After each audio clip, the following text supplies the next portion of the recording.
For anyone in the IT world, Microsoft just dropped a piece of news that might change your entire study plan. They've confirmed the AZ-104 Azure Administrator exam is getting a major update on the 17th of April 2026. And the big news is what they're adding: AI Service Management and Copilot Administration, which will make up about 8 to 15% of the exam. It's a huge wake-up call. I've been saying for a while that AI is no longer a separate niche field. This proves it. It's becoming a standard utility, and if you're an Azure admin, you're now expected to know how to manage it. In 2026, being an Azure admin isn't just about keeping the servers running, it's about being the mechanic for the AI engines running on top of them. So the beast of an exam is getting even more complex. But to tackle the new AI stuff, you still have to master the original foundation, the 5 core domains that still carry the most weight. Right. And that foundation is already what makes this exam so notorious. The structure remains a marathon, covering 5 massive domains: identity, compute, networking, storage, and monitoring. You're looking at up to 60 questions in 2 hours, and the weighting is surprisingly even. You can't just skip a topic and hope to pass. You really can't. And the real-time killers are the case studies. They drop you into a complex business scenario with a ton of requirements, and those 120 minutes just evaporate if you're not prepared. Here's the thing people miss. They fail because they treat it like a vocabulary test. They memorize definitions.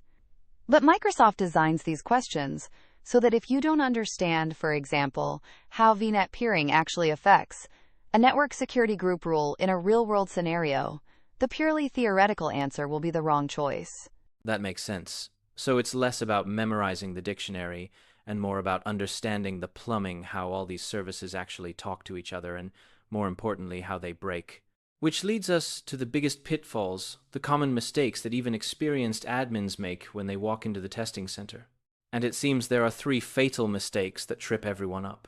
First, just studying the theory, without ever actually clicking around in the Azure portal. Second, underestimating the complexity of networking. And third, completely ignoring the monitoring section, because it's only about 10% of the exam. That last one drives me crazy. The monitoring section is basically free points. If you've spent even an hour setting up an alert or looking at a log analytics dashboard, those questions are a breeze. Skipping it is like leaving free money on the sidewalk because you didn't want to bend over to pick it up. You're just leaving 100 points on the table. But the real killer is networking. I've seen people who can manage identities in their sleep get absolutely wrecked because they couldn't explain why 2 virtual networks weren't peering correctly, or the subtle difference between a service endpoint and a private endpoint. It's that classic difference between knowing what a thing is and knowing how to fix it at 2 a.m. when it's broken. Exactly. So, to avoid these traps and conquer this beast, give us the final word. What's the battle plan? Okay, here's the game plan. First, mark April 17th, 2026 on your calendar. If you're taking the exam after that, you must know AI and Copilot administration. Second, practicality over theory. Get into the Azure free tier and start building things. The exam tests muscle memory, not just book smarts. Third, master the weak links. Spend extra time on networking concepts like VNet peering and load balancers, and do not skip monitoring. It's the best return on investment for your study time. A simple 8-week strategy would be 2 weeks on identity, 2 on compute, and then a solid 2 weeks just on networking and storage. That's how you build a balanced foundation to get over that 700-point finish line.